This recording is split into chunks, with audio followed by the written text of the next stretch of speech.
কল্পনা করো পৃথিবী থেকে কোটি কোটি কিলোমিটার দূরে লাল রঙের মঙ্গল গ্রহে মানুষ বসবাস শুরু করেছে। কিন্তু প্রশ্ন হলো, মঙ্গল গ্রহে মানুষ বাঁচবে কিভাবে? মঙ্গলে নেই অক্সিজেন, নেই নদী, নেই গাছপালা। তাই মানুষকে থাকতে হবে বিশেষ কাঁচের ডোমের ভেতরে। শ্বাস নেওয়ার জন্য বিজ্ঞানীরা এমন প্রযুক্তি বানিয়েছে যা মঙ্গলের বাতাসে থাকা কার্বন ডাইঅক্সাইড থেকে অক্সিজেন তৈরি করতে পারে।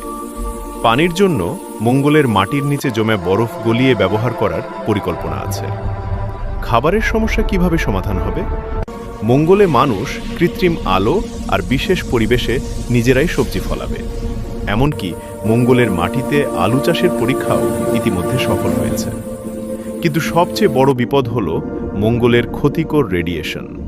এই কারণে মানুষ মাটির নিচে বসবাস করবে অথবা বিশেষ সুরক্ষা স্যুট ব্যবহার করবে।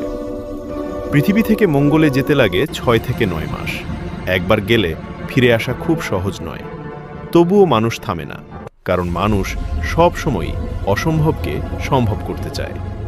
হয়তো একদিন মঙ্গল গ্রহই হবে মানুষের দ্বিতীয় ঘর।